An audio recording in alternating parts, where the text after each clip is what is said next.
Evelyn, where are you? Why is our house just gone? Ethan's voice, laced with panic, was music to my ears. I savored the moment, the sweet retribution for his betrayal. Yes, Ethan, I had it demolished. Everything you left behind is gone. But why? His disbelief was palpable. Because, Ethan, some things are too broken to be fixed, I replied, a cold calmness in my voice. I am Evelyn, a 45-year-old caregiver, married to Ethan, a 46-year-old marketing executive. Our son, Lucas, had just moved out after college, leaving an echo in our home and apparently in Ethan's sense of responsibility. The day Lucas left, Ethan chuckled, Evelyn, he's not a kid anymore. Let him make his own mistakes. I remember feeling a twinge of annoyance, masked by the relief of seeing them both smile. But that annoyance, that small crack, was about to widen into a chasm. Just as I thought we'd rediscover each other, life took a sharp turn. Dad fell in the yard. Broken bone, maybe. I'm heading to the hospital, Ethan informed me one evening, his voice oddly detached. Should I come with you? No, I got this. Don't worry. But worry I did. At work, I was distracted, feeling an impending sense of doom. Returning home, I found Ethan lounging on the couch, as if his father's fracture was just another minor inconvenience. He'll need a cane, Ethan said casually, as if discussing the weather. This wasn't just about a cane. This was about Henry, Ethan's father, who had been living alone since his wife passed away 3 years ago. Despite our offers, he had refused to move in with us, valuing his independence. Now the decision was made for him. We should live with your dad, right? I asked Ethan, already knowing his answer. Sure, why not? He's family. The family home, where Ethan grew up, was more suitable for Henry in his condition. It was settled. We would move in with Henry. Little did I know, this decision was the first step towards an irreversible change, a change that would shatter the very foundations of our life together. That evening, as I looked around our soon-to-be-left condo, memories of Lucas's childhood flooded my mind. There was a bittersweet tang in the air, a mix of nostalgia and foreboding. Ethan's indifference was like a growing shadow in our home, but I was too preoccupied with the logistics of the move to confront it. In my heart, I hoped this move would bring us closer, not just to Henry, but to each other. How wrong I was. The move happened faster than expected. Henry, frail but smiling, welcomed us. Sorry to be a burden, he said, his eyes reflecting a lifetime of memories held within the walls of his home. You're not a burden, Dad. You're family. I assured him, while Ethan just nodded, his mind seemingly elsewhere. That night, as I lay in bed, listening to the unfamiliar sounds of the old house, I couldn't shake off a feeling of unease. Ethan, on the other hand, seemed more distant than ever, lost in thoughts I could not reach. It was the beginning of the end, the start of a journey that would lead me to the ultimate act of defiance. Little did Ethan know, his world, our world, was about to come crashing down. The walls of Henry's house, steeped in history, were now silent witnesses to a growing rift. As days turned to weeks, Ethan's late returns from work became the norm. His once warm smiles were replaced by a cold, distant demeanor. Evelyn, he's my father.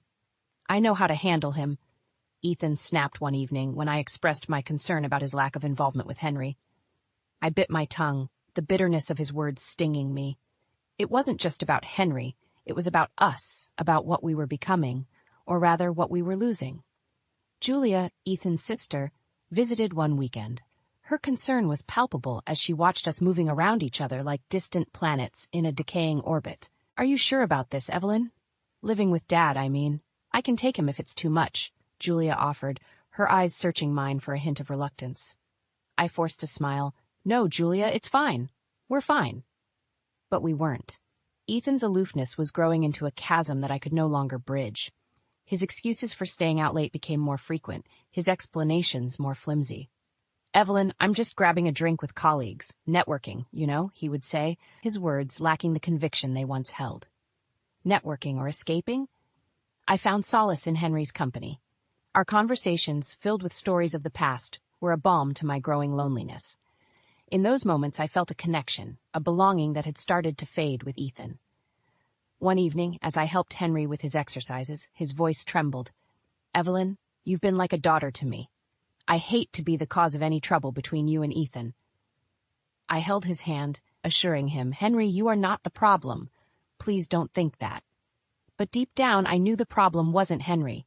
It wasn't even Ethan's late nights. The problem was something far more sinister, a rot that had set in the core of our marriage. Ethan's indifference was now a gaping hole, swallowing any remnants of the love we once shared. His absence, both physical and emotional, left me grappling with a myriad of unanswered questions. Was this our new normal? A life of silent meals, unshared beds, and unspoken words? I lay awake that night, listening to the creaks of the old house, each groan echoing the turmoil in my heart. I missed Ethan, or rather, the Ethan I thought I knew.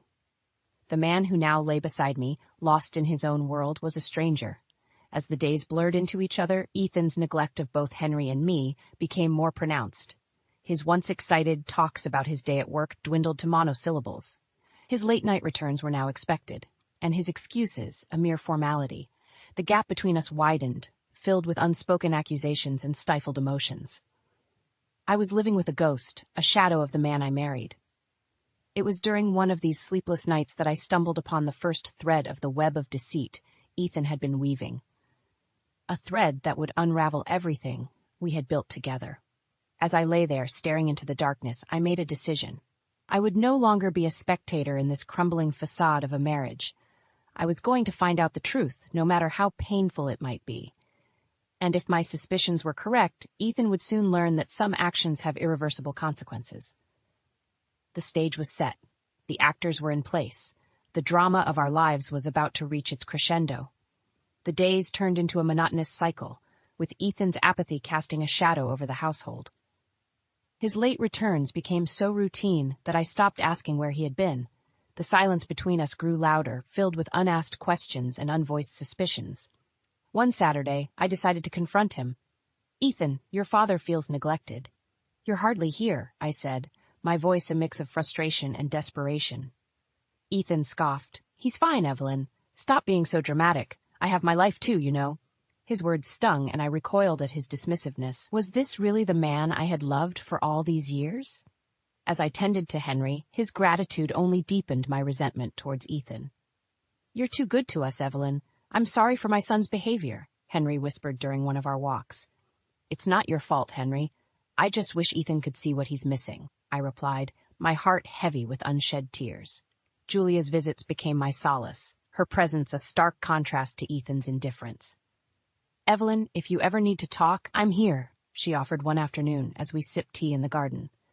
I nodded, grateful for her support, but too proud to admit how much Ethan's neglect was affecting me.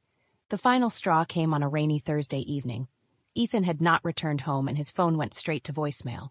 Worried, I waited up, the clock ticking away my patience. He stumbled in past midnight, reeking of alcohol. "Where were you?" I demanded, my worry turning into anger. "Just out, Evelyn." "Stop being such a nag," he slurred, brushing past me. That word, nag, echoed in my mind, igniting a fire within me. I was not a nag. I was a wife concerned about her crumbling marriage. The following week, my suspicions turned into reality. While cleaning, I found a receipt in Ethan's jacket, a hotel receipt dated for a night he had claimed to be working late. My hands trembled as I read the details. Room service, a bottle of champagne, and a single room for two. The betrayal sliced through me, each word on the receipt a confirmation of Ethan's infidelity. My heart raced, a mixture of anger, pain, and disbelief coursing through me. I confronted him that evening, the receipt clenched in my fist. "What is this, Ethan? Explain this to me," I yelled, my composure shattered. Ethan's eyes widened, then narrowed. "It's not what you think, Evelyn. It was just a business meeting that went late." "A business meeting? With champagne in a hotel room?" I spat, my voice dripping with sarcasm. Ethan's silence was the only answer I needed. The truth hung in the air, a tangible presence that neither of us could deny. That night I lay awake, the weight of Ethan's betrayal crushing me. I had been a faithful wife, a caring stepdaughter, and yet this was the payment for my loyalty. As dawn broke, a cold resolve settled over me. Ethan had made his choice, and now I would make mine. It was time for Ethan to learn that every action has consequences. I would no longer be the silent victim of his deceit. The plan started to form in my mind, a plan that would shake the very foundation of Ethan's world. He had underestimated me for the last time. Evelyn, the doting wife and caregiver, was about to show Ethan a side of her he had never seen, a side that even I hadn't known existed. The The stage was set for my revenge, and I was ready to play my part to perfection. Ethan's days of betrayal were numbered, and he wouldn't even see it coming. Armed with the bitter truth, I was a storm brewing on the horizon. Ethan's betrayal had lit a fire within me, and I was determined to make him pay. My plan for revenge began to take shape, fueled by each lie he had told, each night he had left me alone. Julia visited again, and this time I didn't hold back. "Ethan's having an affair," I confessed, the words tasting like poison on my lips. Julia's shock quickly turned to anger. "That bastard! How could he do this to you, to Dad?" "We need to do something, Julia. I won't let him get away with this," I said, my voice steady with newfound resolve. "We'll figure this out, Evelyn. I'm with you," Julia assured, her hand gripping mine. The opportunity presented itself when Ethan casually mentioned an upcoming business trip. "A week in New York. Big project," he said, avoiding my gaze. "A week, huh?" I mused, a plan forming in my mind. "Have a good trip." But it wouldn't be the business trip Ethan was expecting. No, this would be the week when his world would come crashing down. I started my preparations the moment he left. With Julia's help, I gathered evidence of his affair, hotel receipts, phone records, late-night messages. Each piece was a nail in the coffin of our marriage. Next, I contacted a lawyer to discuss divorce and property rights. I would not only leave Ethan, but I would also strip him of everything he held dear. His betrayal had cost him more than just our marriage. It would cost him his home, his comfort, his security. "Evelyn, are you sure about this?" Julia asked, concern etched on her face. "I've never been more sure of anything," I replied, a cold determination in my voice. While Ethan was living it up in New York, oblivious to the storm brewing back home, I was executing my plan with precision. The house, Ethan's childhood home, was the first to go. I hired a demolition crew, explaining that the house was old and needed to be torn down for safety reasons. As the bulldozers tore through the walls, I watched with a sense of grim satisfaction. This was more than just a physical demolition. It was symbolic of the destruction of our marriage. Next, I arranged for the sale of the land. The property was in my name, thanks to Ethan's careless handling of the paperwork. The land would fetch a good price, and the money would be mine alone. As the days passed, my plan unfolded flawlessly. I was no longer the betrayed wife. I was the architect of Ethan's downfall. Finally, the day of Ethan's return arrived. I waited for his call, the anticipation a sweet torture. "Evelyn, where are you? What happened to the house?" Ethan's voice was laced with confusion and panic. "I had it demolished, Ethan. And the land, it's been sold," I replied, each word a dagger to his heart. "What? Why? Evelyn, that was our home," he stammered, his voice a mix of disbelief and despair. "It was a house, Ethan, not a home. And now it's gone, just like our marriage," I said, my voice calm and steady. "But why? How could you do this?" Ethan's plea was pathetic, a far cry from the confident man he once was. "You made your choice, Ethan. Now I've made mine. Goodbye." With that, I hung up, cutting off any further pleas or excuses. As I sat in the silent room, a sense of liberation washed over me. I had done it. I had taken back control of my life. Ethan's betrayal had shattered our marriage, but it had also awakened a strength in me that I never knew I had. I was no longer a victim. I was a survivor. And as I looked ahead to my new life, free from lies and deceit, I knew one thing for sure. Ethan would never forget the name Evelyn. Ethan's world had crumbled, and I was the architect of its downfall. The day he returned, I waited, knowing he would confront me. As expected, his car screeched to a halt where our home once stood, now just an empty lot. "What have you done, Evelyn?" Ethan bellowed as he approached, his face a mask of shock and anger. "I've freed myself from a life of lies and deceit," I replied calmly, my resolve unshaken. "This was my childhood home. How could you?" His voice cracked under the weight of his loss. "Your childhood home? You mean the house where you neglected your father and betrayed your wife?" My words were sharp, cutting through the air between us. Ethan staggered, as if my words were physical blows. "Evelyn, please, let's talk about this." "Talk? Like you talk to your mistress?" I countered, the bitterness in my voice unmistakable. "You don't understand. It was a mistake," Ethan pleaded, his eyes searching for any sign of the love that once bound us. "A mistake repeated is a choice, Ethan, and you chose her over us, over everything we built together," I said, the finality in my voice echoing in the empty space. Ethan looked around, desperation taking hold. But where will I go? What about my things? Your things are in storage. As for where you'll go, that's no longer my concern, I stated, devoid of any sympathy. I never thought you could be this cruel. Ethan said, his voice barely above a whisper.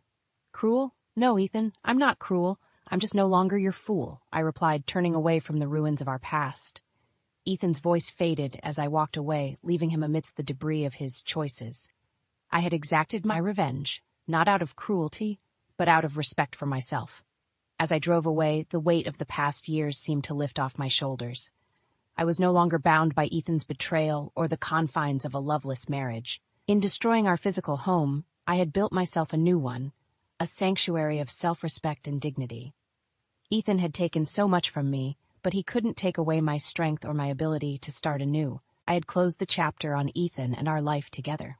Now it was time to write a new story, one where I was the protagonist, not a victim of someone else's script. Ethan's downfall was the price he paid for his betrayal. As for me, I had gained something far more valuable, my freedom and a chance to rediscover who I was before I lost myself in our marriage. The road ahead was uncertain, but for the first time in years, it was a road I looked forward to traveling. Ethan was a part of my past, a chapter closed and left behind. The future was mine to shape, and I embraced it with open arms and a heart free of the chains of betrayal. The aftermath of the house's demolition left Ethan in a state of shock and desperation. A few days later he called, his voice laced with a mix of anger and disbelief. Evelyn, we need to talk. Meet me at the cafe on 5th, please. I agreed, curious to see how he would try to spin this tale. At the cafe, Ethan sat hunched over, a shadow of his former self. Evelyn, why are you doing this? You've destroyed everything, he blurted out as I sat down. Destroyed everything. Ethan, you did that when you chose to have an affair, I replied, my tone even but firm. That was a mistake. But this, what you're doing, it's unforgivable. His voice cracked, his facade of control crumbling. A mistake? No, Ethan. A mistake is forgetting to pay a bill, not cheating on your wife. I countered sharply. You can't just take everything from me. The house? The money? What about me? Ethan's plea was pathetic, tinged with selfishness. What about you? What about me, Ethan? Or did you forget that there were two people in this marriage? I challenged. Ethan's face contorted with frustration. You're being unreasonable. You're ruining my life over a fling. A fling? Is that what you call breaking our vows, our trust? My voice rose, attracting glances from nearby tables. Evelyn, please, we can fix this. I'll end it with her. We can go to counseling, Ethan offered, desperation seeping into his voice. Fix this? There's nothing left to fix, Ethan. You made your choice, and now you have to live with it, I said, my decision clear and unwavering. I'll lose my job, my reputation. You don't understand the consequences, he pleaded. The consequences? You should have thought of that before. Hanish, as for your job and reputation, those were never my concern, I replied, my tone icy. Ethan slumped, defeated.